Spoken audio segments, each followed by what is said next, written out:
अब तो कनेक्ट हो गया था मैं।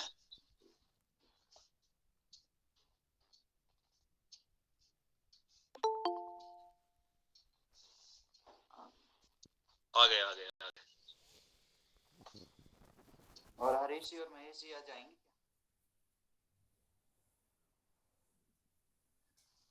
कॉल करूं क्या?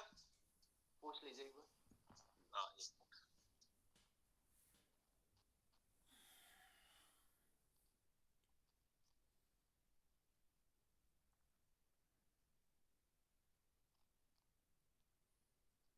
मैं अभी का एक अपना अनुभव बताता हूँ।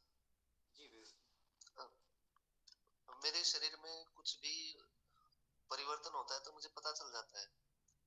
जी जैसे कभी वात बढ़ता है, पित्त बढ़ता है या कफ बढ़ता है। जी। तो मेरा पिछले कुछ समय से वात बढ़ा हुआ है। तो अच्छा मैंने घृत कुमारी के हलवे का सेवन किया। अच्छा। घृत कुमारी के पत्ते को काटकर उसके ऊपर का वो छिलका हटा के अंदर का जो गूदा था जेल जी वो लेके और घी में डाल के और बेसन डाल के और मीठा डाल के उसका हलवा बनाया। घृत मम्मी ने कुमारी बनाया मतलब था। एलोवेरा जो होता है ना? क्यों भैया? हाँ घृत कुमारी एलोवेरा। अच्छा अच्छा जी। जो कुमारी आसव आता है वो घृत कुमारी से ही बनता है। ग्वार पाठा भी बोलते हैं उसको। तो उससे एकदम से ही मेरा वात तभी से तुरंत शांत हो गया उससे। एक बार के भोजन, एक बार के हलवे से। अच्छा। आपने बेसन भी डाला ना उसमें? हाँ जी। उसको बेसन को वैसे तो वात कारक होता है, हम्म, लेकिन अगर उसको स्नेह के साथ लिया जाए तो वो वात का भी शमन कर देता हाँ जी। है। वैसे अगर आप चना खाएंगे किसी भी रूप में तो वो बहुत ज्यादा वात करता है, लेकिन स्नेह के साथ, फैट के साथ लेने पर वात का शमन भी करता है।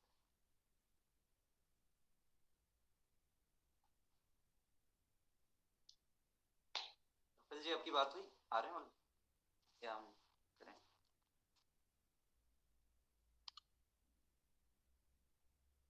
अरे,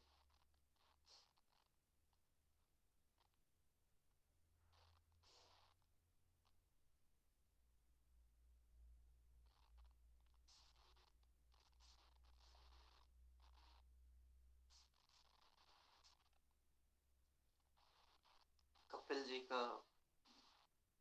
नेट में समस्या है शायद।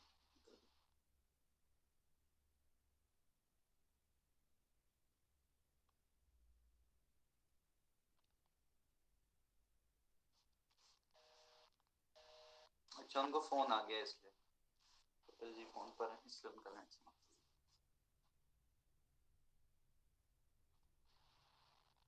विवेक जी मैं ये पुस्तक आपको भेजता हूँ, इसका पहला अध्याय या कुछ आपको भेजता हूँ मैं, संस्कृत प्रबोधिनी का। आप उसको देखिए। ठीक। और होता है क्या पता हमारे समूह में ही कोई पटना का हो तो उनको भेजा जा सके उनके पास।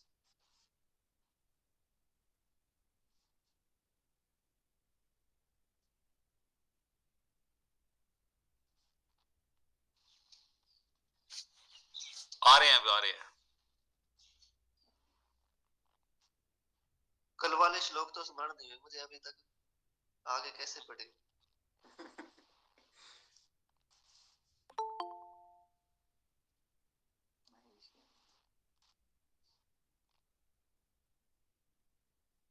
पहले के हमारे जो पूर्वज थे वो कैसे, कितनी मेधा रही होगी उनमें कि हम तो पढ़ के भी याद नहीं रख पाते, वो सुन के याद रखते थे और उसी से समझ भी लेते थे। और श्रुतिधर होते थे, सुनकर ही उनको कंठस्थ हो जाता था। हाँ, ये 2017-18 से पूर्व मेरे साथ भी ऐसा ही था। जो अच्छा भी सुन लेता था वो तुरंत स्मृति में स्थापित हो जाता था। जिसको एक बार देख लिया उसका नाम तुरंत स्मरण। उसने कब पूरे जीवन काल का पूरी हिस्ट्री उसकी, जैसे ही वो उस व्यक्ति का नाम आए सामने या वो आ जाए तो सब कुछ एकदम से रिमाइंड हो जाता था कि इसने उस समय पे ये कहा मेरे से। हर एक चीज, बच्चों की एक एक, सबके नाम, रोल नंबर, उन्होंने टेस्ट में क्या लिखा था, कैसे लिखा था, ए लेटर कैसे बनाया था, एक मतलब सब कुछ स्मरण रहता था मुझे। अब वो सारी चीजें चली गई। और जब कुछ चला जाता है ना तब वो उसकी वैल्यू का पता चलता है। पहले बच्चे बोल सरप्राइज हो जाते थे, सर आपको सबके नाम और रोल नंबर याद है। तो मैं उसको नॉर्मल चीज समझता था, पर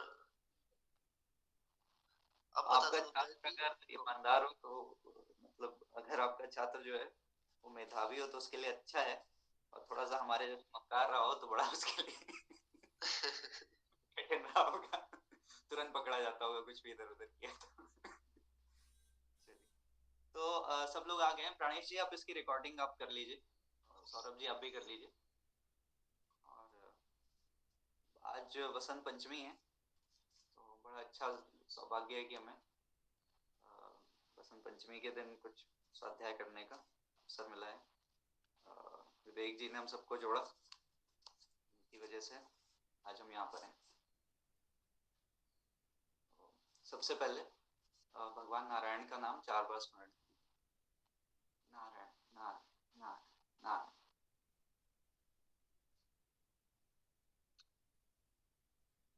भगवान श्री गणेश के चरणों का की कल्पना करते हुए उनको नमस्कार करेंगे।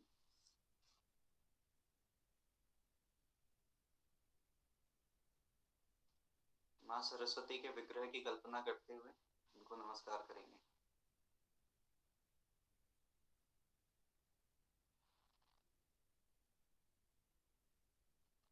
नारायण नारायण। आयुर्वेद के उद्भवकर्ता और उसको आगे बढ़ाने वाले आचार्यों और ऋषियों को प्रणाम करेंगे।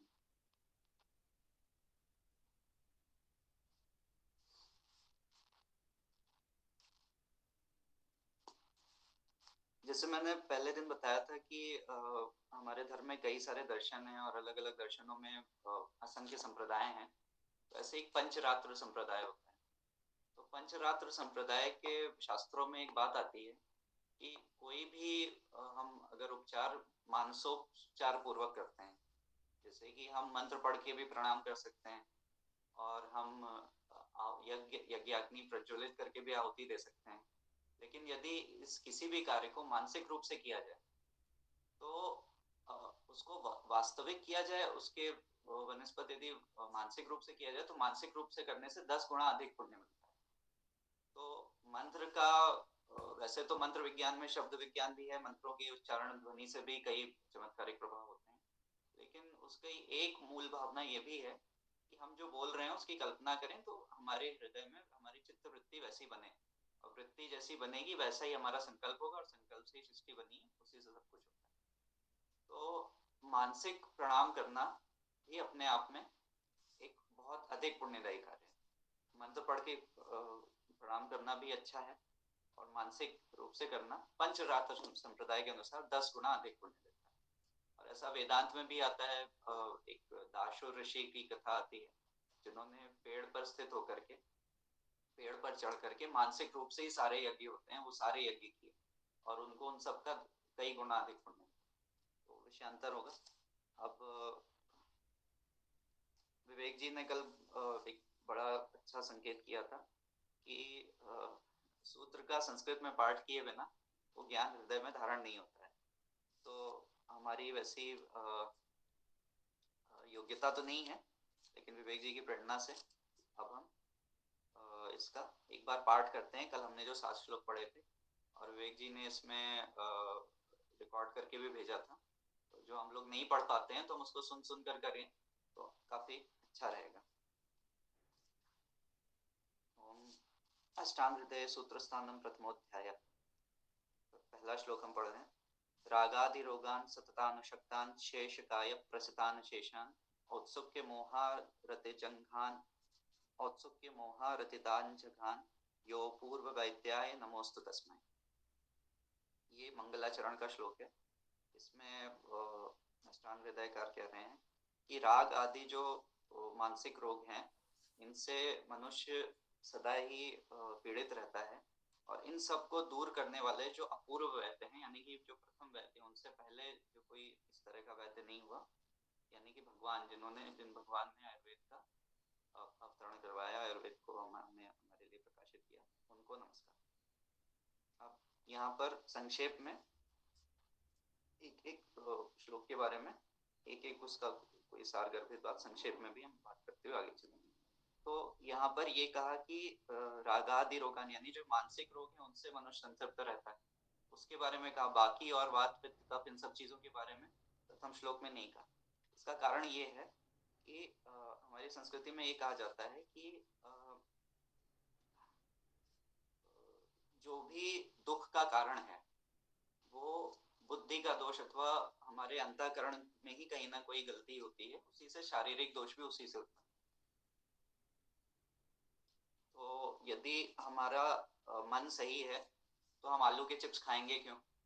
आलू के चिप्स से मोहित होकर के हमने उसको खा लिया और बाद में उसने अजीर्ण किया, आम दोष पैदा किया और कैंसर वगैरह भी पैदा किया। तो अगर हमारा मन स्वस्थ रहेगा तो हम गलत चीजों की तरफ जाएंगे नहीं, हमारी दिनचर्या सही रहेगी, शास्त्र को हम खोज खोज करके उसको जान करके उसका पालन करेंगे तो हम रोगी होंगे। तो मन से ही सभी समस्याएं और सभी अच्छी बातें प्रारंभ होती हैं। इसलिए क्योंकि शारीरिक व्याधि का मूल भी मानसिक व्याधि है, इसलिए यहाँ पर ये संकेत किया गया। अगला श्लोक है द्वितीय श्लोक। आयु कामय मानेन धर्मार्थ सुख साधनम आयुर्वेदोपदेशेषु विधेय परमादरः। अब आयुर्वेद को हम क्यों पढ़ें? क्योंकि यह सुख का साधन है, धर्म अर्थ और काम का साधन है। धर्म अर्थ और काम को अपनी कामनाओं को सिद्ध करने का, अर्थ के उपार्जन का और धर्म की सीमा में रहने का, धर्म को प्राप्त करने का और इन सब से सुख प्राप्त करने का यह साधन है। यदि हमारी आयु ही नहीं होगी, हमारा जीवन ही कम होगा अथवा जीवन हमारा कष्टप्रद रहेगा, तो ना हम धर्म का पालन कर पाएंगे, ना हम अर्थ का संचय कर पाएंगे, ना हम अपनी कामनाओं की पूर्ति कर पाएंगे। तो हर मनुष्य या हर जीव जो होता है वो सुख की तरफ ही चाहता है, सुख ही चाहता है, दुख कोई नहीं चाहता। यदि कोई जानबूझ के दुख का भी वर्ण करता है जैसे क्रांतिकारियों ने किया, तो वो इसलिए करता है क्योंकि उसे लगता है कि स्वाधीनता में अधिक सुख है। तो कहीं ना कहीं सुख के लिए ही हम सब काम करते हैं। तो ये समझने के बाद हम अगर ये समझे कि सुख आएगा कहाँ से, तो वो शरीर को सही तरीके से धारण करेंगे तो सुख को प्राप्त करने की हमारे अंदर पात्रता या योग्यता आएगी। इसलिए आयुर्वेद का हम अध्ययन करते हैं। तीसरे श्लोक पर आते हैं। ब्रह्मा स्मृत्वा युषो वेदम प्रजापति मजिग्रहत सौश्विनौतो सहस्त्राक्षम सौत्रिपुत्रादिकान मुनि। भगवान ब्रह्मा ने इस आयुर्वेद को स्मरण करके दक्ष प्रजापति को दिया।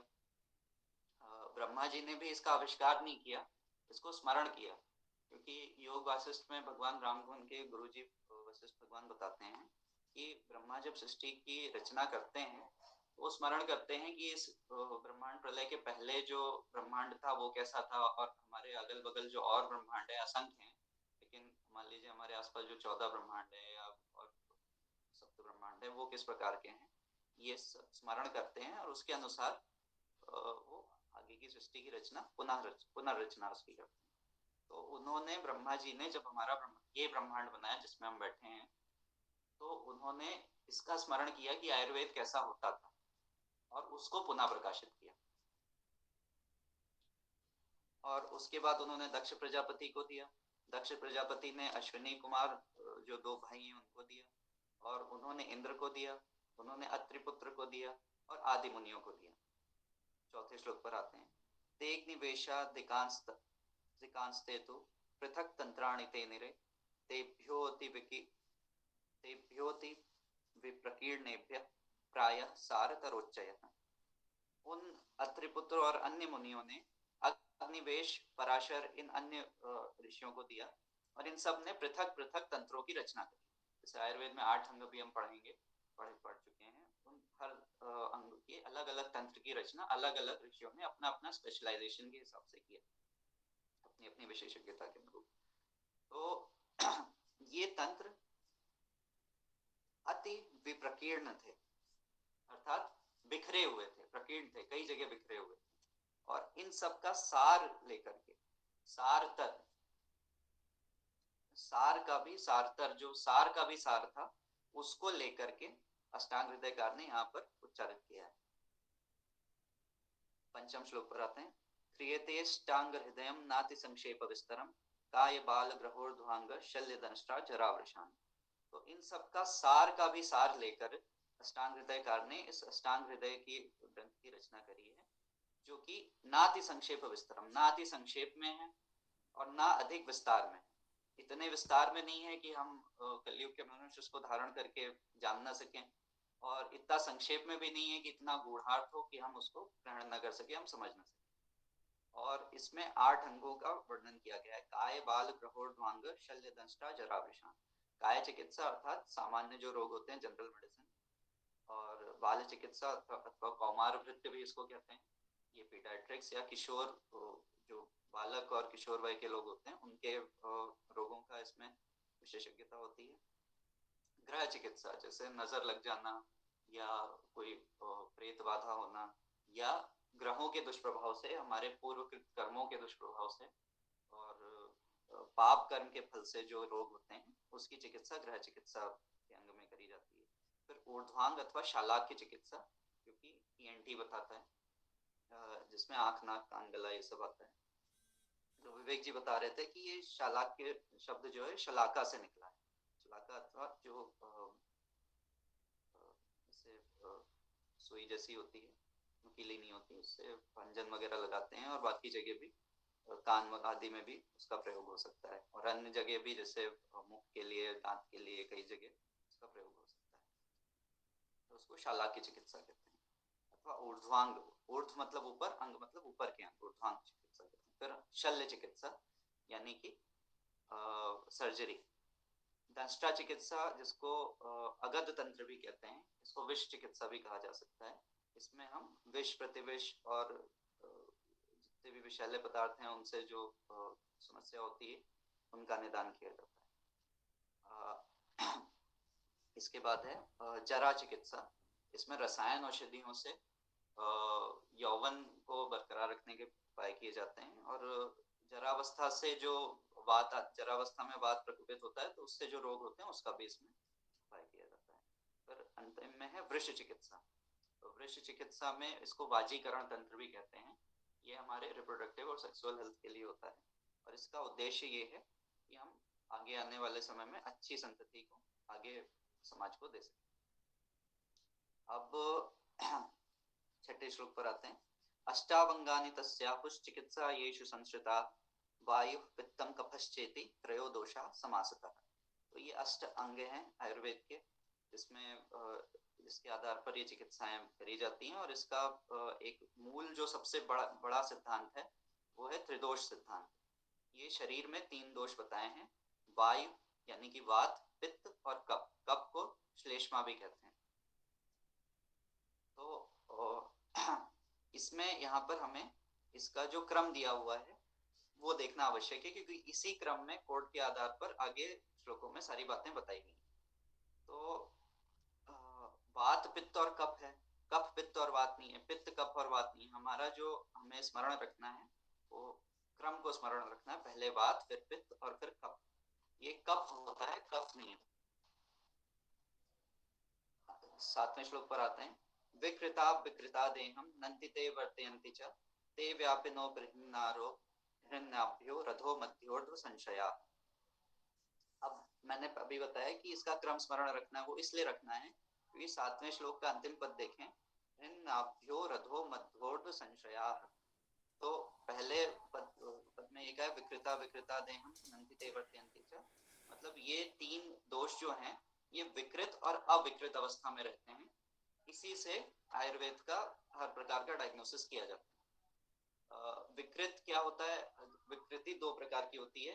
ये तीनों दोष जो हैं इसमें से कोई एक या कोई 2 या तीनों ही, ये बढ़ भी सकते हैं, यानी कि उनकी वृद्धि हो सकती है, और ये कम हो सकते हैं, जितना होना चाहिए उससे कम हो सकते हैं, जिसे हम कहेंगे कि क्षय हो गया। वृद्धि और क्षय बढ़ सकते हैं और कम हो सकते हैं, इनमें ये 2 विकृतियां आती हैं। और यदि अविकृत होंगे तो तीनों समान अवस्था में होंगे, वात, पित्त और कफ ये तीनों बराबर होंगे। ऐसा होने पर हम स्वस्थ रहेंगे और हमें कोई रोग हो ही नहीं सकता। आयुर्वेद में रोग की चिकित्सा कम करी जाती है, और वात, पित्त, कफ इनका उपचार किया, इनको त्रिदोष साम्य को प्राप्त करने का उपाय किया जाता है। आपको कोई भी असाध्य रोग है, या जैसे अभी ये एक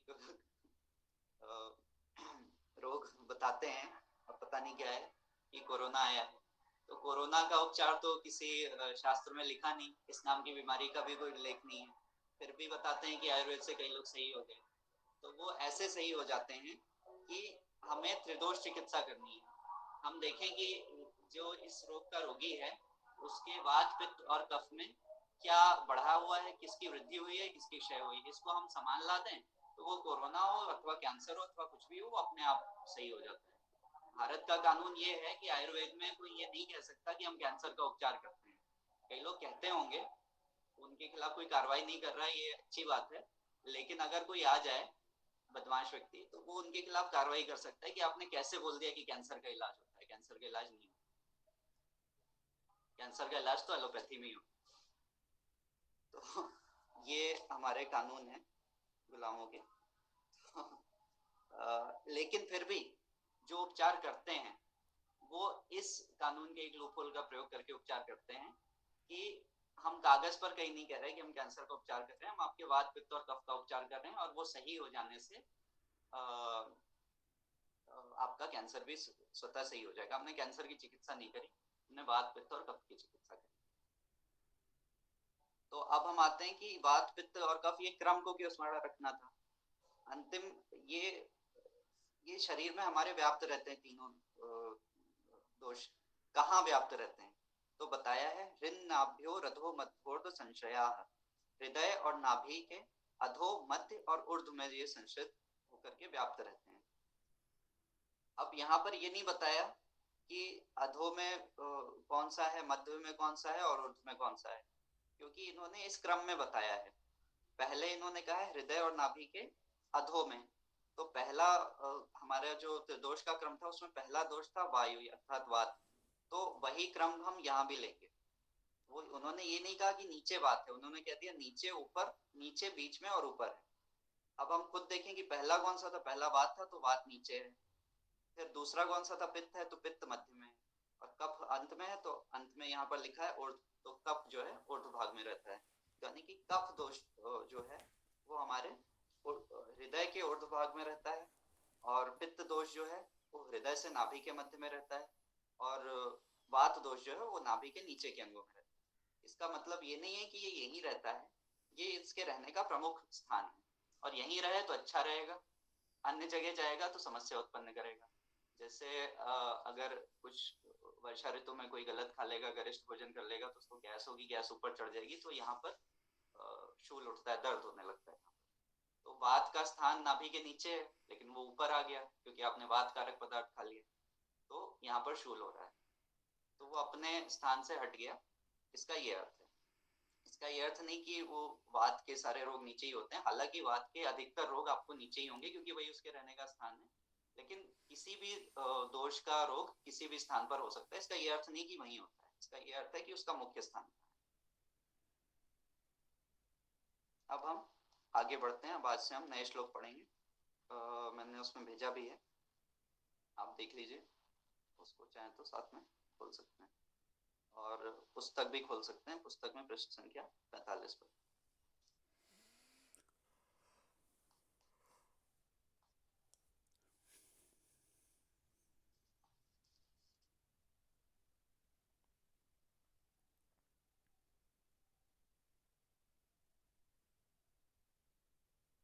अब हम जान रहे हैं कि अब हमने दोषों को पढ़ा कि दोष कौन से हैं, अब उनके बारे में अगली बात पढ़ी कि ये शरीर में कहाँ कहाँ रहते हैं, यहाँ तक हमने समझ लिया। विकृता विकृता देहम ग्रंथि ते वर्तयन्ति च ते व्यापिनो हृन्नाभ्यो रथो मध्योर्ध्व संशया। ये कहाँ रहते हैं दोष, ये हमने जान लिया। अब आते हैं कि इसका प्रकोप काल क्या है, ये अलग अलग दोष किस किस काल में प्रकोपित होते हैं। वयो होरात्रि भुक्तानां ते अंत मध्यादिगा क्रमात् तैर भवे दुषमस्तीक्ष्णो मंदश्चाग्नि समय समः। इसका अर्थ यह है कि यद्यपि यह दोष सदा गतिशील अथवा क्रियाशील रहते हैं, तथापि वयस, वयस अर्थात आयु, तथापि वयस के आयु के अंत काल में यानी कि वृद्धावस्था में, वयस के मध्य यौवन काल में तथा वयस के आदि बाल्य काल में, और दिन रात तथा भोजन कर चुकने के अंत, मध्य एवं आदि काल में विशेष रूप से गतिशील होते हैं। अब यहाँ पर भी वही हमें क्रम के अनुसार देखना है। यहाँ इन्होंने बड़े संक्षेप में कहा है। देखिए हमने कल जो 1 घंटे से अधिक समय तक पढ़ा था, वो विवेक जी ने 1 मिनट कुछ सेकंड का 7 श्लोक की रिकॉर्डिंग करके भेज दिया। वो समझने में इनको 1 मिनट ही लगा, लेकिन हम हिंदी में समझ रहे हैं तो हमें 1 घंटा लगता है। तो वो इसलिए है क्योंकि संस्कृत इतनी अच्छी भाषा है कि इन्होंने इतने संक्षेप में इतनी सार बात, इतनी गूढ़ बात इतने कम शब्दों में कह सकते हैं। संस्कृत की में ही संभव है, अन्य भाषाओं में संभव नहीं। तो वयो होत्रात्रिभुक्तानां ते अंत मध्य दिगा क्रमात्। वयो अर्थात आयु, अहोरात्रि अर्थात दिन व रात, और भुक्तानाम अर्थात खाना खाने के। तो दिन के, हमारी आयु के अंत मध्य दिगा क्रम, अन्य मध्यादिगा, अंत मध्य और आदि, ये क्रम है। तो हमारे दोषों का क्रम है वात पित्त और कफ, और इसके प्रकोपित होने का क्रम है अंत मध्य और आदि। यानी कि वात अंत में प्रकोपित होता है, पित्त मध्य में प्रकोपित होता है, और आदि में कफ प्रकोपित होता है। जी, तो वय के आदि अंत के, वय के अंत मध्य और आदि में क्या प्रकोपित होगा? हमारी आयु के अंत में वात प्रकोपित हो गया, यानी कि वृद्धावस्था में वात प्रकोपित होगा। मध्य में पित्त दोष प्रकोपित होगा अर्थात युवावस्था में, और आदि में आयु का आदि काल बाल्यावस्था होगा। तो बाल्यावस्था में हमारा कफ दोष प्रकोपित होगा। ठीक है, इसका हम एक टेबल अगर बना लेंगे तो हम लोग जो संस्कृत को नहीं समझते हैं, हमारे जैसे लोग, तो वो उनको समझने में आसानी होगी। तो वय के अंत मध्य और आदि में क्रमशः वात पित्त और कफ दोष प्रकोपित होते हैं। वैसे ही अहोरात्रि, दिन के अंत मध्य और आदि में भी इसी क्रम में वात पित्त और कफ प्रकोपित होते हैं। रात्रि, अहोरात्रि, अहो मतलब दिन, रात्रि मतलब रात, तो रात्रि के भी अंत मध्य और आदि में क्रमशः वात पित्त और कफ दोष प्रकोपित होते हैं। भुक्तानाम अर्थात खाना खाने के भी अंत मध्य और आदि में वात दोष प्रकोपित होता है। अब हम भोजन से देखते हैं, जैसे जब हमने भोजन खाया और वो पचा, तो इस पूरी प्रक्रिया का जो अंतिम काल है अर्थात भोजन पचने के बाद का काल है, उसमें वात दोष प्रकोपित होता है। और वात जो है वो हर प्रकार के शूल अर्थात दर्द के साथ साथ हर प्रकार के मूवमेंट का भी कारण है। जितनी भी गति की क्रिया होती है वह वात से होती है। तो हमने खाना खाया, भोजन किया, उस भोजन से रस बना, और भोजन का मल जो था पुरीश और मूत्र, वो बाद में आगे जाना है, तो उसको आगे भेजना है, तो उसके लिए वात की आवश्यकता है। तो भोजन पचने का जो अंत काल है उसमें वात दोष प्रकोपित होगा, और वह वात जो है सही से रहे, न अधिक हो, न वृद्धि में हो, न क्षय में हो, और सम मात्रा में हो, तो वह सुख पूर्वक उस मल को आगे धकेल देगा। अब मध्य में क्या होता है? उसके मध्य में पित्त होता है। मध्य में पित्त क्यों होता है? क्योंकि मध्य में हमें उसे पचाना है, तो पित्त से ही जठराग्नि होती है और उसी से वो पचता है। और आदि में उसके वात होता है, आदि में उसके कफ होता है। कफ कैसे होता है? जब हम खाते हैं कोई भी चीज, कफ स्थूलता को लाता है, तो भोजन करने के बाद हम थोड़े से स्थूल हो जाते हैं। वहीं ज्यादा भोजन करने के बाद तुरंत हमसे कोई कहे कि चलो उछलो कूदो दौड़ो, तो हम नहीं करना चाहेंगे, तो स्थूलता आ रही, तो ये कफ दोष प्रारंभ में।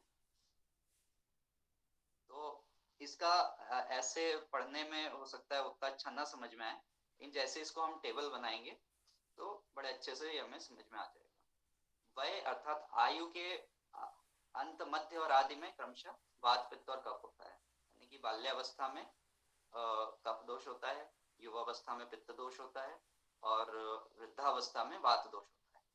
दिन और रात्रि के क्रमशः मतलब रात्रि का जो प्रारंभिक काल है, रात्रि 9 बजे के बाद से जो होता है, और उसमें हमारा वात दोष होता है, और उस रात्रि के मध्य में पित्त दोष होता है। इसीलिए रात्रि में जो लोग नाइट ड्यूटी करते हैं, जिनको रात में जागना पड़ता है दुर्भाग्य से, उनका पित्त दोष प्रकोपित हो जाता है, उनके बाल झड़ने लगते हैं, उनकी आंखें खराब हो जाती हैं, चिड़चिड़े स्वभाव के हो जाते हैं। जैसे देखा, अगर कोई रात भर जगह है, नींद पूरी नहीं हुई है, तो चिड़चिड़ा होता है।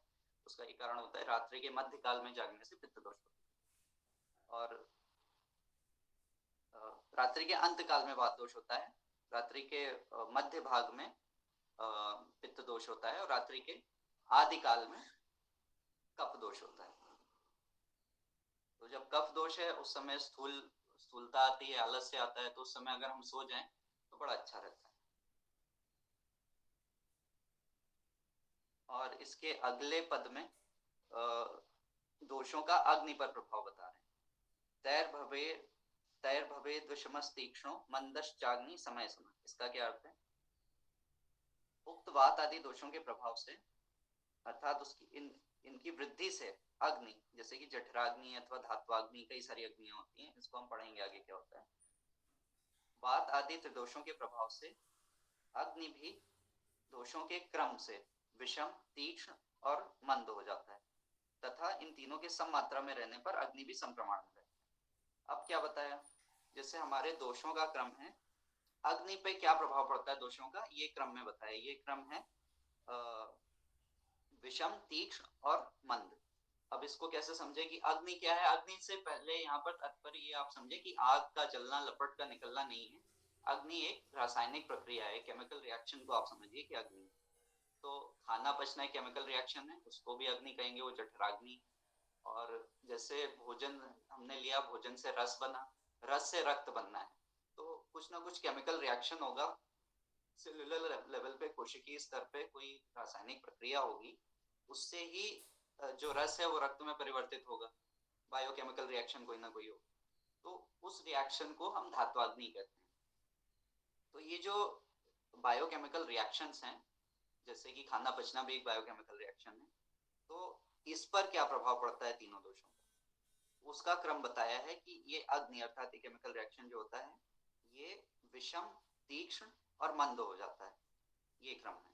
तो दोषों का क्रम है वात, पित्त और कफ। तो वात से विषम हो जाता है, वात से केमिकल रिएक्शन अथवा अग्नियां विषम हो जाती हैं, पित्त दोष से ये तीक्ष्ण हो जाती हैं, और कफ दोष से मंद हो जाती हैं। अब ये विषम, तीक्ष्ण और मंद हो जाने का क्या तात्पर्य है, हम ये समझें कि आप लपट वाली आग की कल्पना करें। मान लीजिए एक जगह हमने खुले में थोड़ी सी आग जला रखी है और बड़ी तेज हवा चल रही, बड़ी तेज वायु आ रही, तो उससे क्या होगा, बीच बीच में लपट जो है एकदम धीमी हो जाएगी, क्योंकि हवा ज्यादा होगी, सारी ऑक्सीजन उसकी उड़ जाएगी या उससे बुझने जैसी हो जाएगी। लेकिन उससे ये भी होगा कि तेज हवा चलने से वो सुलगेगा भी बहुत, और उसकी लपट बीच बीच में बड़ी छोटी होगी और बड़ी ऐसे हिल हिल के जलेगी, थोड़ी सी एकदम सुलगेगा तो अंगारे जैसा सुलग जाएगा, फिर लपट निकलेगी और फिर बुझ जाएगी, फिर ऐसे होगा, ना वो बुझ पाएगा ना वो जल पाएगा। इसको विषम कहते हैं, ना ये मंद है ना ये तीक्ष्ण है, इसको विषम अग्नि कहते हैं। तो ये वात दोष से जो अग्नियां होती हैं, जो हमारे बायोकेमिकल रिएक्शन हो जाते हैं, वो विषम हो जाते हैं। फिर पित्त दोष से ये रिएक्शन तीक्ष्ण हो जाते हैं। तीक्ष्ण कैसे होता है? जैसे मान लीजिए होलिका दहन हो रहा है, तो उसमें बहुत सारी आग है, बहुत ऊपर से लपट उठ रही है, तो उसको तीक्ष्ण अग्नि कहेंगे।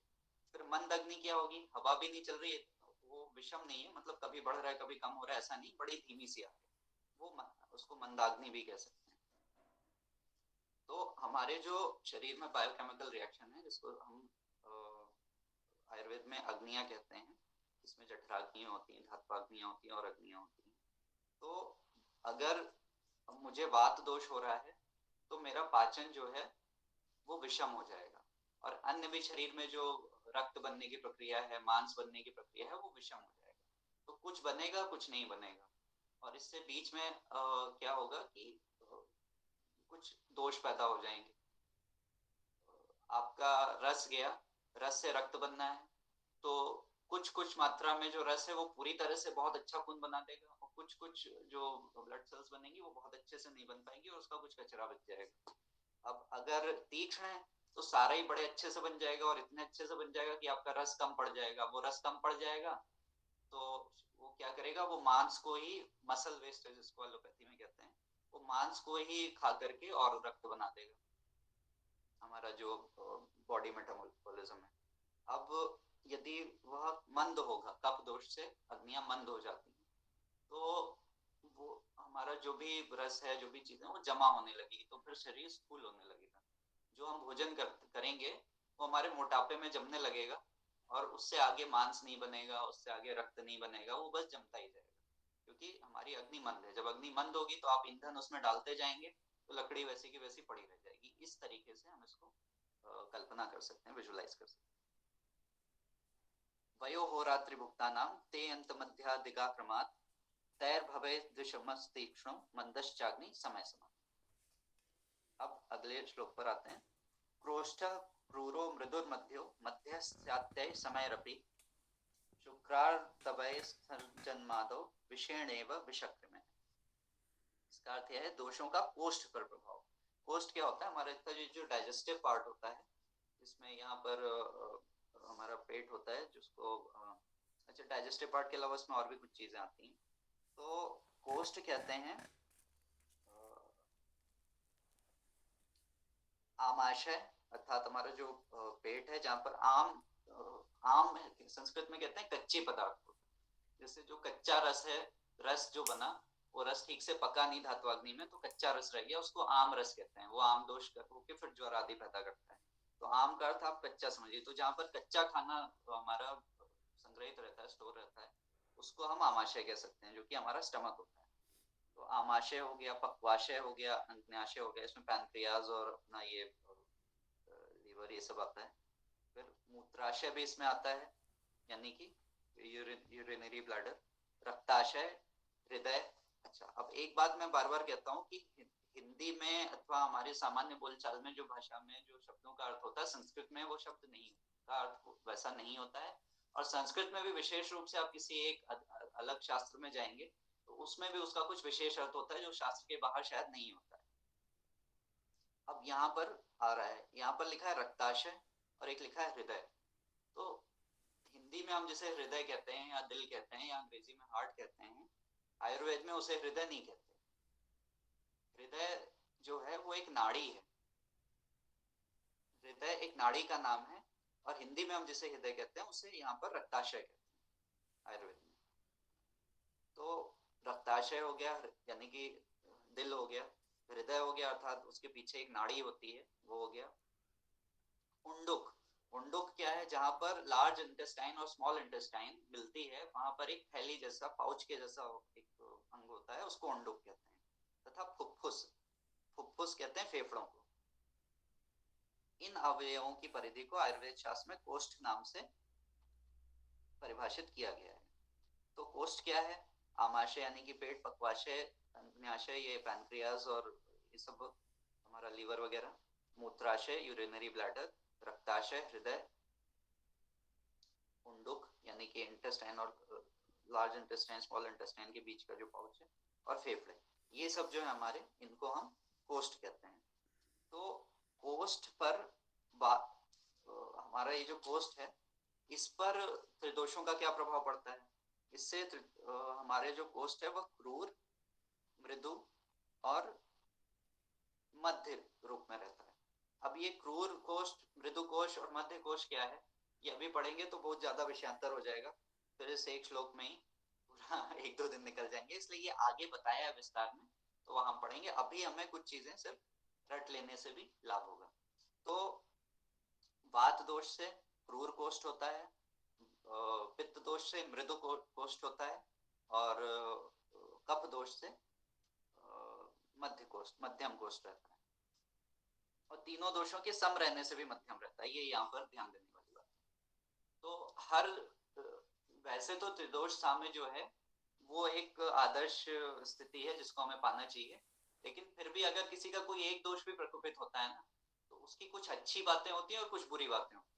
तो कफ दोष के प्रकोपित होने से ये लाभ है कि आपका सम रहने पर भी आपका कोष्ठ मध्यम रहता है, और उसके प्रकोपित होने पर भी मध्यम ही रहता है, कोष्ठ पर उसका कोई प्रतिकूल प्रभाव नहीं पड़ता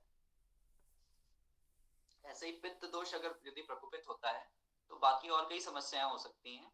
आपकी त्वचा की समस्या हो सकती है, आपको क्रोध आदि की समस्या हो सकती है, आंखों की समस्या हो सकती है, लेकिन आपका शरीर का जो मांस धातु है और जो अस्थियां आती हैं वो बड़ी बलिष्ठ रहती हैं पित्त दोष वालों को।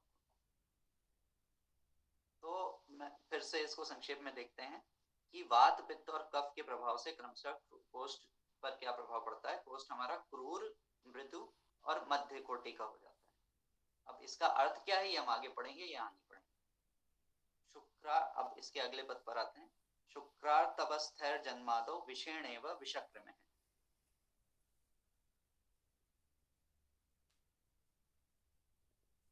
तैश्च तिस्रः प्रकृतयो हीन मध्योत्तमः पृथक समधातु समस्तासु श्रेष्ठा निंदा दोषजा।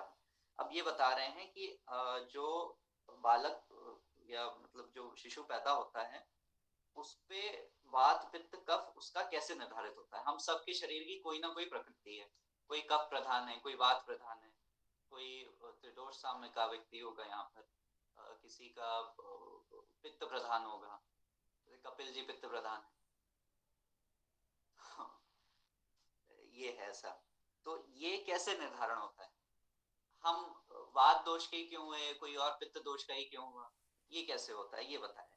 तो माता पिता की गर्भाधान काल में जब संसर्ग काल होता है, उससे जो रिप्रोडक्टिव प्रोसेस होता है, उस समय माता पिता के शुक्र और आर्जव, यानी कि माता के शरीर में जो अंडाणु होते हैं और पिता के शरीर में जो शुक्राणु होता है, स्पर्म सेल होता है, इन दोनों की क्या स्थिति थी, इन दोनों में उस समय कौन सा दोष व्याप्त हो रहा था, उसके आधार पर जो होने वाला शिशु होता है उसके शरीर की प्रकृति निर्धारित होती है। यानी कि एक तरह से ये जन्मजात हमें प्राप्त होता है और ये एक तरह का कॉन्जेनाइटल इफेक्ट होता है। और इसीलिए हमारे यहाँ गर्भाधान संस्कार का एक बड़ा गहन और विशद विज्ञान है कि यह कैसे किया जाए ताकि आपको उत्तम संतान की प्राप्ति हो। आगे जो वृक्ष चिकित्सा है उसमें भी ये होता है कि हम ऐसी कौन सी औषधियों का सेवन करें कि हमारे शुक्र और आर्जव में, यानी कि माता के शरीर में जो अंडाणु है और पिता के शरीर में जो शुक्र धातु है, ये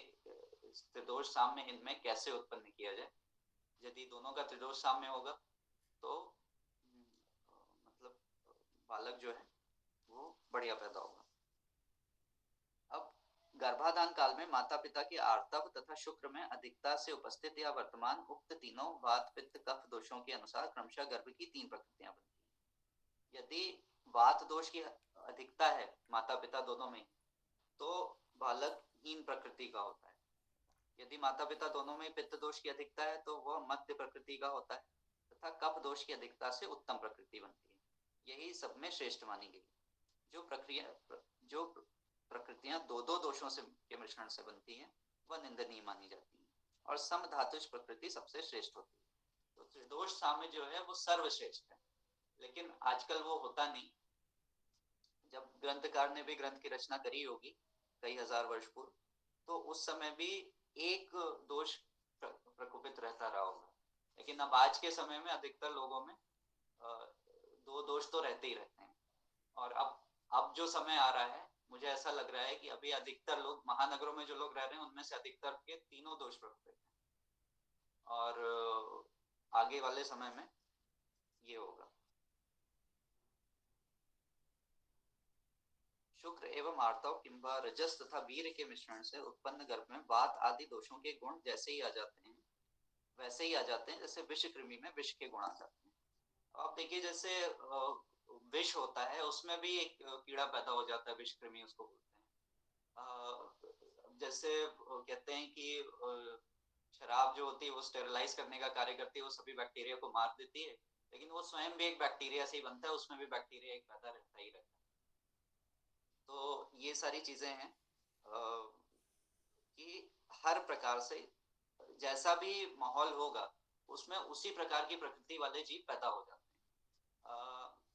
महासागरों के नीचे जहाँ पे कई किलोमीटर नीचे समुद्र तल से नीचे वहां पर ज्वालामुखी फूटते हैं, वहां पर कई हजारों डिग्री तापमान होता है, बहुत अधिक दबाव होता है पानी का, ऑक्सीजन नहीं होती, सूर्य की रोशनी नहीं होती, वहां पर भी कुछ इस तरह के माइक्रो ऑर्गेनिज्म पैदा हो जाते हैं जो उसी तरह के वातावरण में जीवित रहते हैं। तो शुक्र और आर्तव की यानी कि रज और वीर की जैसी भी स्थिति होती है तो जो शुरू में तो बालक एक कोशी द्विकोशी या कुछ कोशिकाओं से बनता है, तो वो वैसी ही प्रकृति में जीने के लिए अपने आप को ढाल लेता है और फिर जन्म होने के पश्चात भी उसकी वैसी प्रकृति रह जाती है, क्योंकि जैसा बीज होता है वैसा ही उसका फल होता है।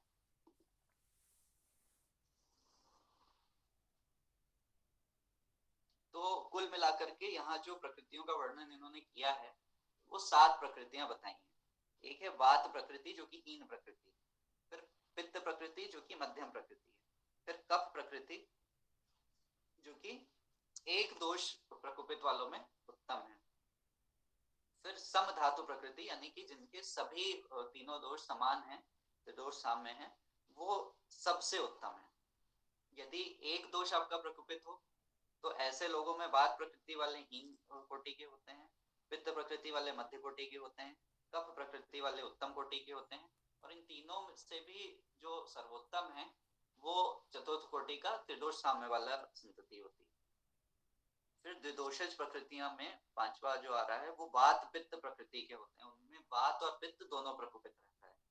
फिर वात और कफ प्रकृति के होते हैं, जिनमें वात दोष भी है और कफ दोष भी है, तथा पित्त और कफ प्रकृतियां, ये तीनों निंदित प्रकृतियां होती हैं। जैसे हमने बताया कि वात प्रकृति हीन है, तो ये उससे भी हीनतर है, ये निंदित प्रकृतियां हैं। अर्थात इस प्रकृति के जो बालक होते हैं वो बहुत ज्यादा अच्छे, ना वो अपना आत्मकल्याण उतना अच्छा नहीं कर सकते और नहीं देश को उतना अच्छा आगे ले जा सकते। अच्छा, इसका अर्थ ये नहीं कि ये कर नहीं सकते, इसका अर्थ है कि इनके करने द्वारा करने की संभावना कम है। जैसे मूल नक्षत्र में जो पैदा होते हैं वो, उनके बारे में कहा जाता है, हमारे यहाँ गाँव की भाषा में कहते हैं कि कुल बोरन है, अर्थात वो कुल को डुबा देते हैं। तो ये मैंने देखा भी कई बार कि मूल नक्षत्र के लोग काफी मतलब उत्पात करते हैं और अपना विनाश करते हैं, अपने परिवार का विनाश करते हैं। लेकिन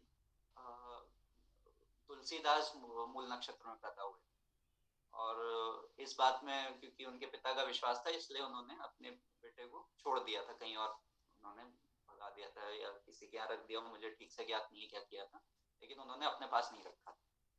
और मूल नक्षत्र में पैदा होने के कारण उनका स्वभाव जो था बहुत अच्छा नहीं था, लेकिन उनको कोई बात ऐसी एक लग गई कि वो काफी आगे निकल गए।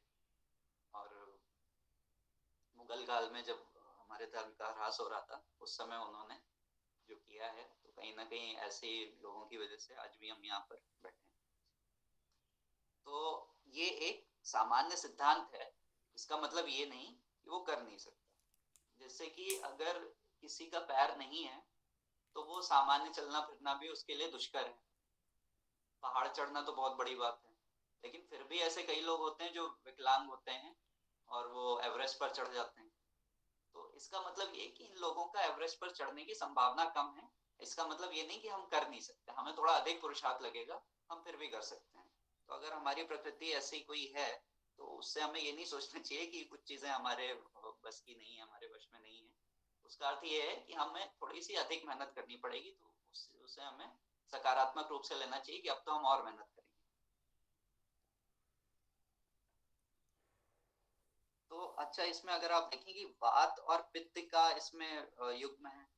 वात द्विदोष प्रधान प्रकृतियों में वात और पित्त की प्रकृति है, वात और कफ की प्रकृति है, और पित्त और कफ की प्रकृति है। तो ये तीनों प्रकृतियां जो हैं ये निंदित है। मनुष्य की बात ही अन्य प्राणियों की प्रकृति माता पिता के अनुरूप होती है। जैसे जहरीले सर्प की संतान अपने माता पिता के समान ही जहरीली होती है, ये मात्र एक उदाहरण है।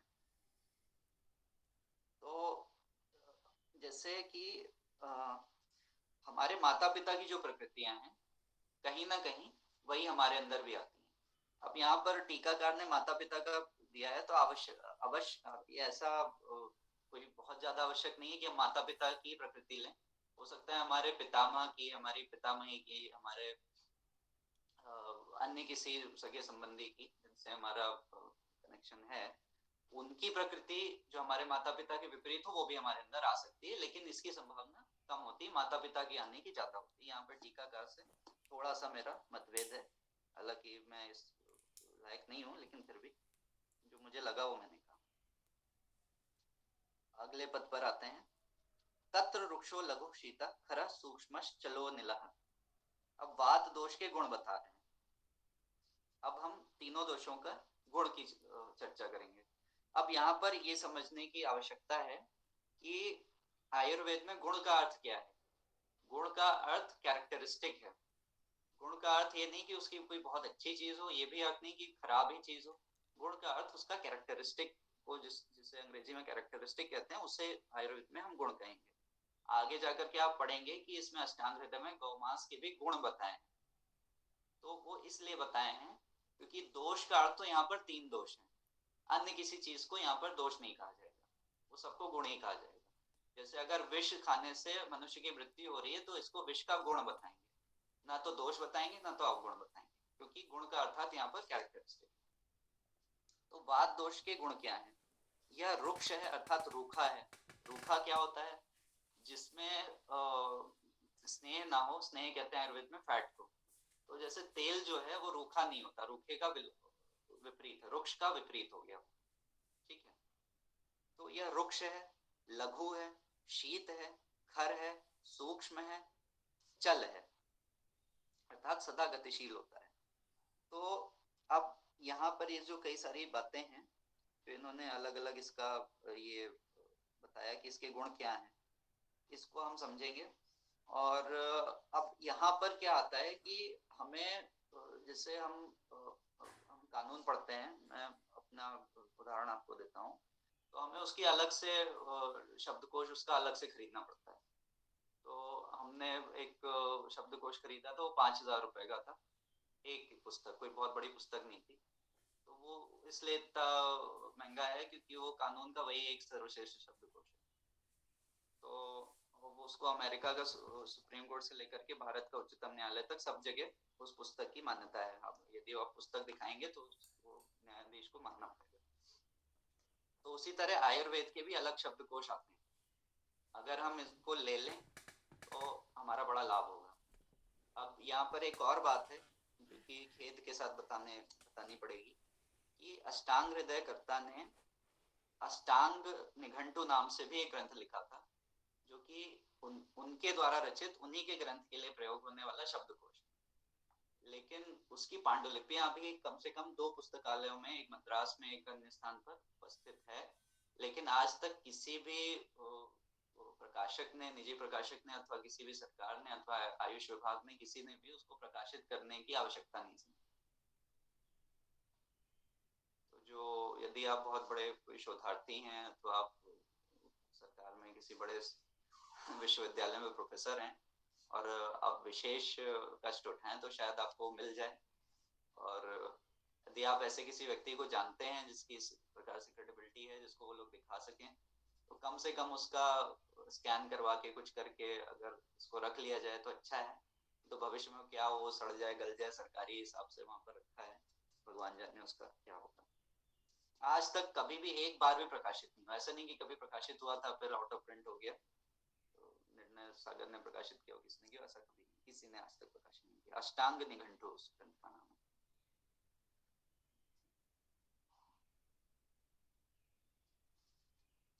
यह रुक्ष, लघु, शीत, खर, सूक्ष्म तथा चल अर्थात सदा गतिशील होता है। वक्तव्य, यहाँ जो वात का गुण शीत कहा गया है इसका विवेचन प्रस्तुत है। शरीर स्थित वात दोष अथवा प्रतिक्षण बहने वाला वायु जाड़ा अर्थात ठंड में शीतल और गर्मियों में गर्म प्रतीत होता है। अतः यह जैसे मौसम में होता है वैसा ही इसका स्पर्श होता है।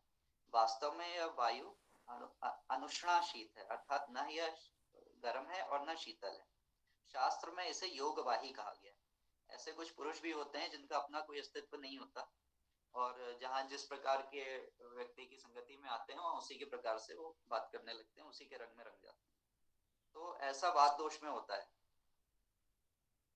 तो यहाँ पर वात का गुण शीत बताया गया। शीत का अर्थ यह नहीं कि वह सदैव ठंडा रहेगा, उसका अर्थ यह है कि वात दोष के जो जातक होते हैं तो उनमें ऐसा होता है कि ठंड में उनका शरीर ठंडा रह जाता है और वो ठंड को भी झेल लेते हैं, और ग्रीष्म ऋतु में उनका शरीर भी उष्ण हो जाता है और वो उसको भी झेल लेते हैं।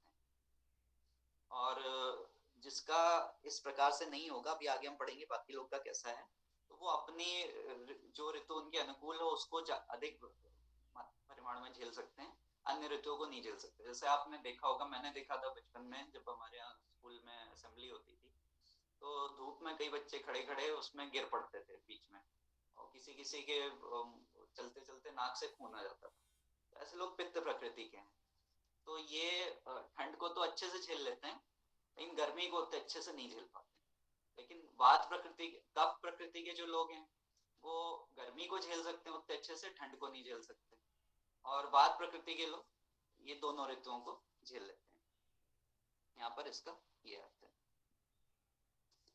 अब ये रुक्ष का और खर का, सूक्ष्म का, चल का ये क्या अर्थ है, ये हम पढ़ते हैं।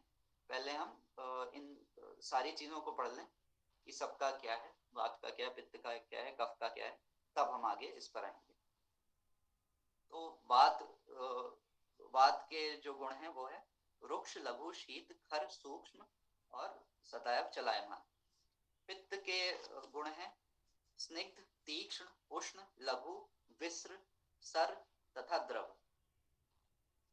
पित्तम सस्नेह तीक्ष्णोष्णम, लघु विस्रम सरम द्रवम। तो आगे कफ के उस पर आते हैं। स्निग्धा शीतो गुरुर्मंदा, लक्षणों मृत्स्ना स्थिरा कफः। कफ दोष जो है स्निग्ध है, स्निग्ध मतलब चिकनाई युक्त, फैट को स्निग्ध, स्निग्ध अथवा स्नेह कहते हैं।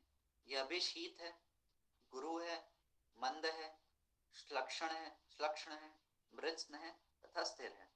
अब ये मृत्स्न क्या है, स्थिर क्या है, श्लक्षण क्या है, ये काफी लंबा होगा, मेरे ख्याल से एक कक्षा इसी में लग जाएगी। तो ये समय हो गया है तो इसको हम अगली कक्षा में पढ़ेंगे। लेकिन अभी के लिए देखिए ऐसा है कि एक बात मैं ये बताऊंगा कि हमारी जो शिक्षा व्यवस्था है वो पूरी तरह रटने पर आधारित है।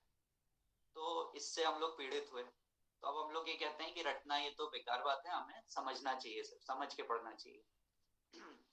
तो अब उस पे कुछ विधाएं ऐसी हो गई जो सिर्फ समझाते हैं, पढ़ाते नहीं, अर्थात वो ऐसे ही पास कर देते हैं।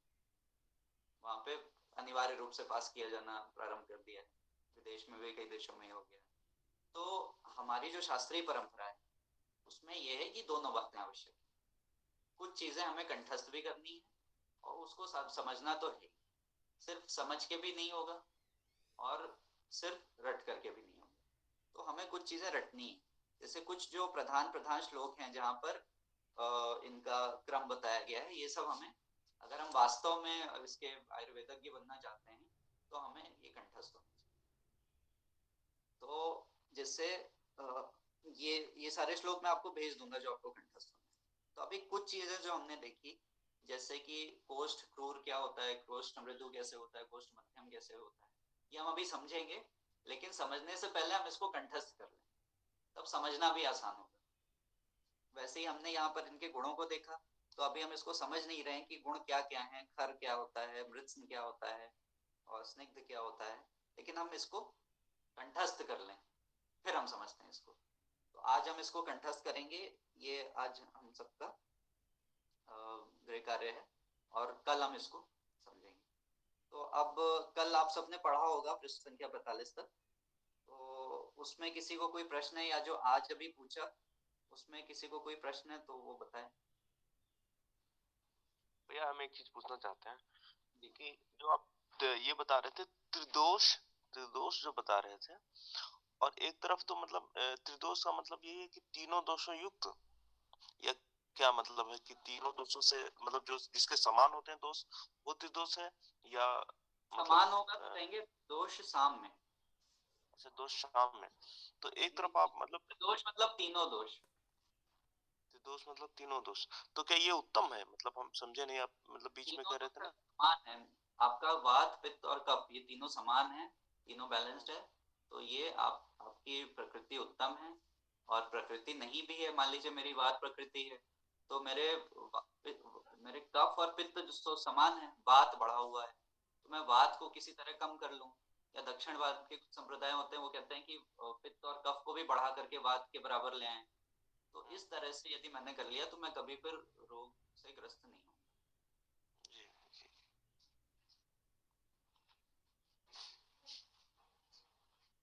कपिल जी, आपको कोई प्रश्न?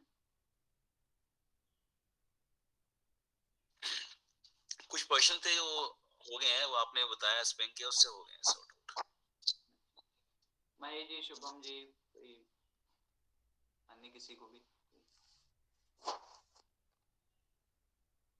अच्छा, ये जो तीन दोष हैं जैसे वात, पित्त और कफ, एक्चुअली में मुझे ये लगता है कि धातु नहीं कह सकते, कि जैसे दोष अगर बोलेंगे, दोष का मतलब होता है कि वो मतलब निमन ही है हमेशा। जैसे अभी इन्होंने क्वेश्चन पूछा था, उससे लग रहा है कि जैसे हाँ भी दोष अगर होंगे, मतलब अगर बैलेंस भी है तो उसको दोष क्यों बोला जाएगा? ये वैसे तो आपकी बात जो है ये आयुर्वेद के सिद्धांत से मिलती जुलती है ना, कि जो चीज आपको आपके शरीर को धारण कर रही है, सही कर रही है, उसको धातु ही बोलेंगे, लेकिन धातु नहीं बोलेंगे क्योंकि धातु सात हैं वो बताई हुई है ना। जैसे मैं अपना उदाहरण दूं तो कानून में कई शब्द होते हैं, वैसे उसके कई मतलब हो सकते हैं, लेकिन क्योंकि हम एक जगह पर वो शब्द किसी अन्य अर्थ में प्रयोग कर रहे हैं, फिर हम उस शब्द का उस डॉक्यूमेंट में कहीं प्रयोग दूसरे अर्थ में करते ही नहीं। डिसएम्बिग्युइटी के लिए कि द्विअर्थी बातें ना हो, इसलिए हम उसको धातु नहीं बोलेंगे।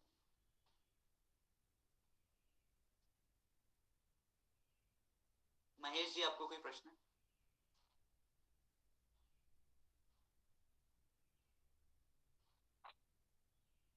जी नहीं,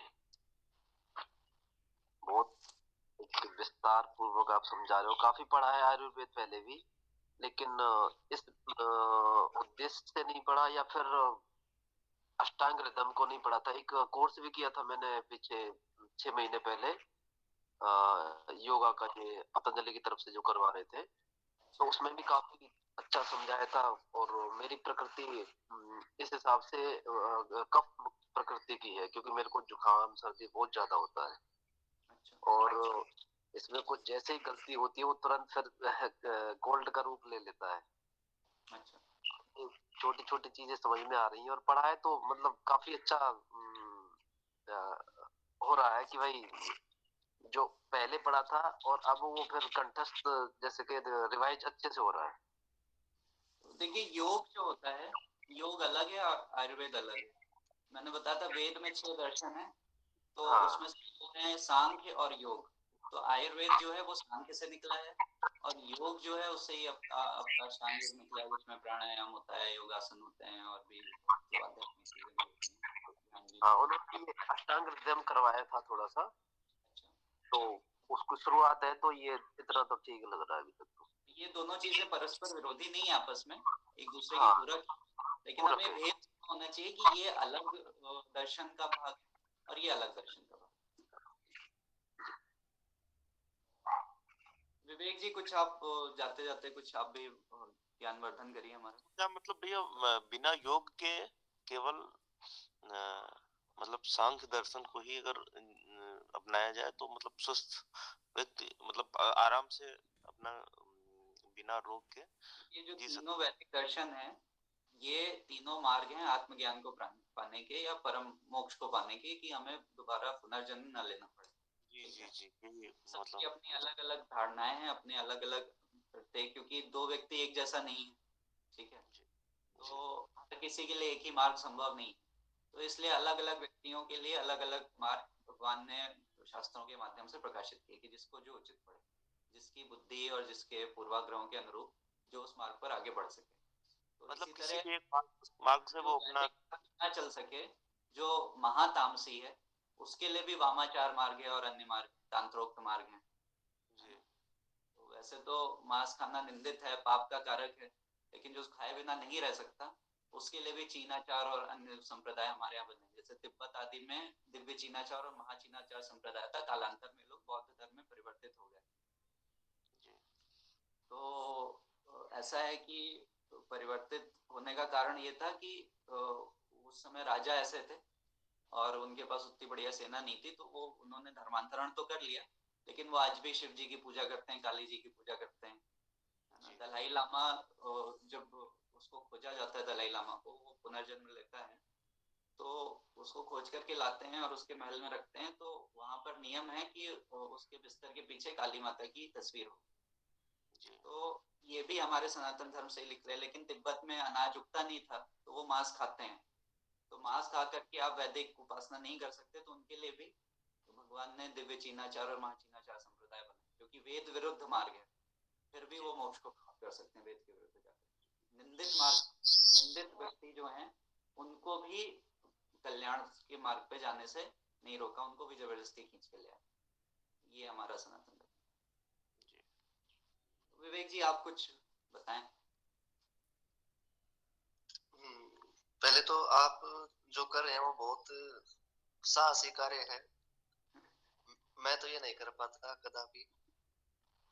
और इसमें हस्तक्षेप करना थोड़ा अनुचित सा समझता हूँ आपकी कक्षा में, फिर भी थोड़ा जो मुझे लगता है वो मैं बता देता हूँ, ठीक लगता है जब। जैसे ये वात पित्त और कफ का क्रम है, ये ऐसा क्यों है कि पहले वात फिर पित्त फिर कफ। तो सृष्टि जब बनी तो आकाश सबसे पहले बना, आकाश से वायु बनी, और आकाश और वायु से वात बनता है। आकाश से वायु, वायु से अग्नि, अग्नि से जल, तो अग्नि और जल से पित्त बना, और जल से फिर पृथ्वी, तो जल और पृथ्वी से कफ बना। आत्मनो आकाश संभूता आकाशात वायु, वायोर अग्नि, अग्निर आपः अद्भ्याम पृथ्वी, पृथिव्याम औषधम औषधात अन्नम अन्नात् पुरुषम उपजायते। तो इसलिए ये ऐसा क्रम है वात पित्त और कफ का। अब जैसे पृथ्वी है, तो पृथ्वी केवल पृथ्वी नहीं है, पृथ्वी में अन्य चार भी है तत्व। आकाश केवल आकाश है, वायु में वायु भी है और आकाश भी है, और अग्नि में आकाश भी है, वायु भी है और स्वयं अग्नि भी।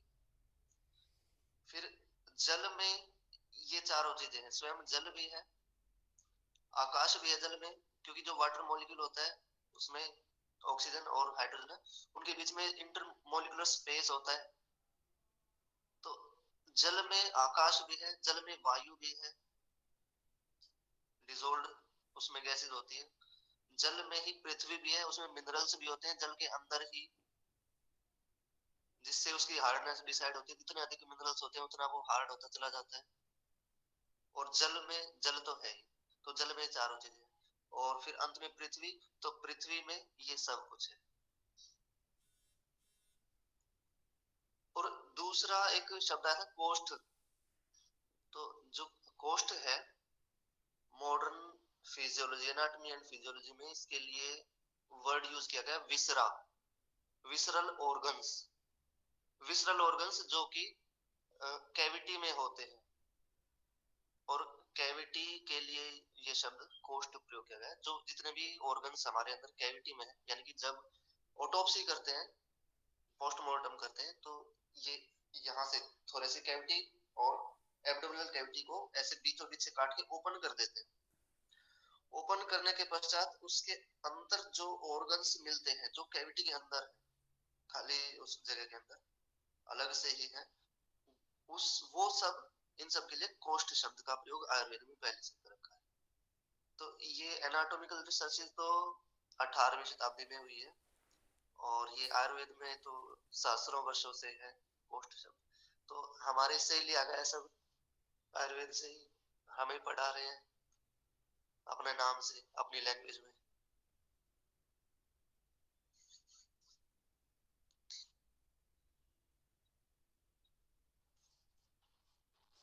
तो आपने बहुत बढ़िया बात कही, और इसी तरह आप कुछ बता दिया करिए ताकि जो कुछ छूट गया हो या जो त्रुटि हुई हो उसको भी दिखा दिया करिए क्या गलती करी है।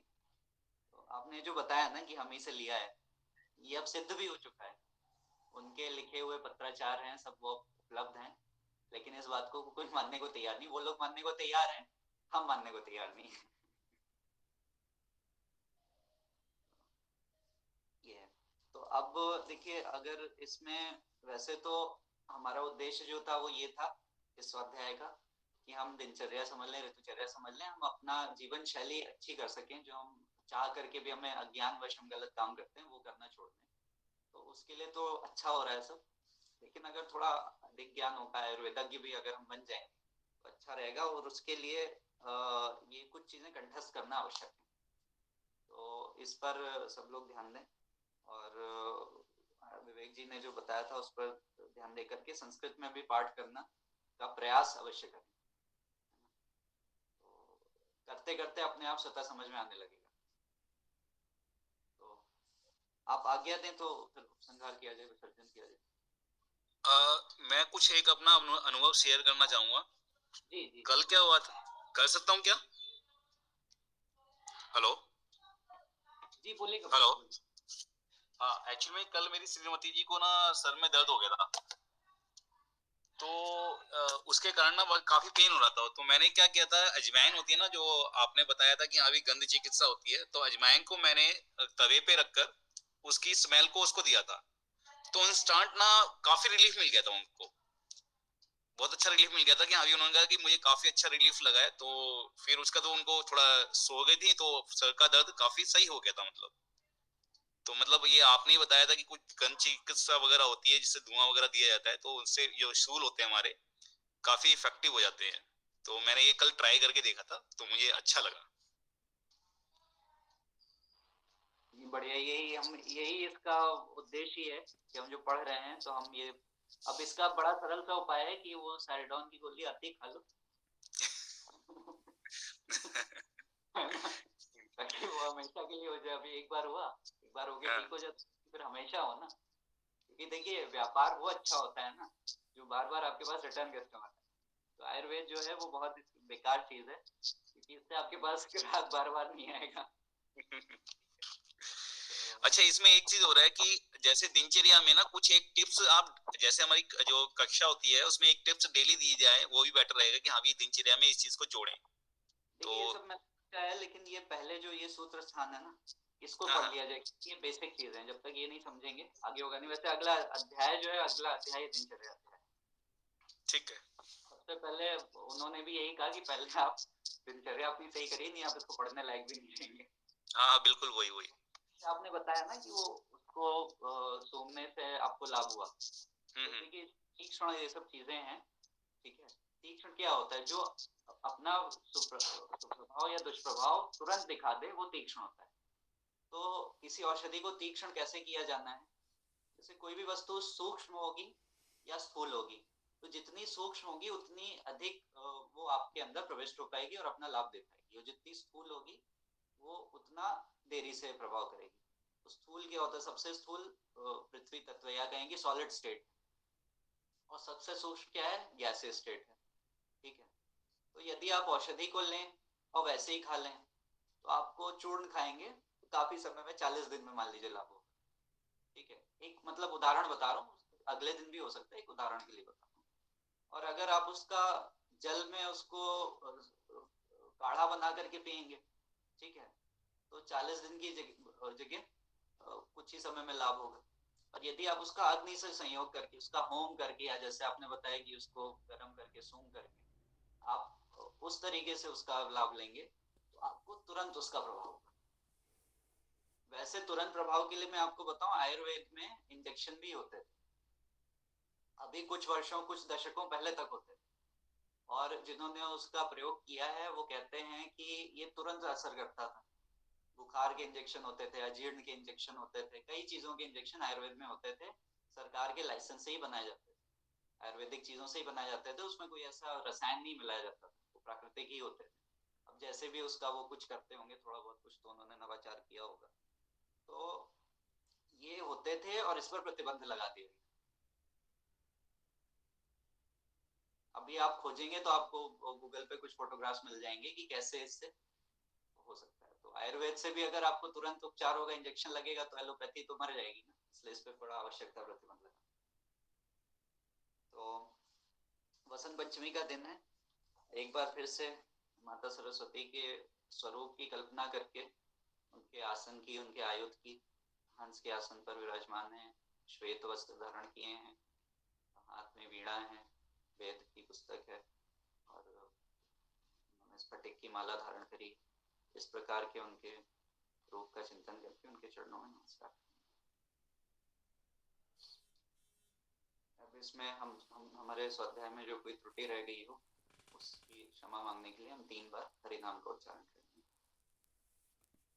तम नमामि हरिम परम, तम नमामि हरिम परम, तम नमामि हरिम परम।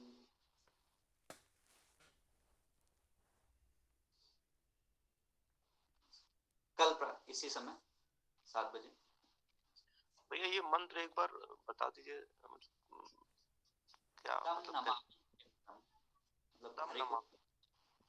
परम हरि जी को नमस्कार। जी जो जी जी 3 प्रकार के दोष हो सकते हैं वैदिक शिक्षा ग्रहण करने में, तो हम शिक्षा तो नहीं ग्रहण कर रहे हैं, स्वाध्याय कर रहे हैं, वो भी अनाधिकार पूर्वक कर रहे हैं, इसलिए दोष ही है। तो 3 दोषों के शमन के लिए परम हरि को हम नमस्कार करते हैं। हरि कौन? जो उन दोषों को हर ले। नहीं, मतलब उसका भाव मतलब कैसे, मतलब पूरा मंत्र मैं क्या लिख के है? भेज, तम अच्छा नमामि हरिम परम। ठीक ठीक ठीक आप इसे लिख के भेज देना। जी जी जी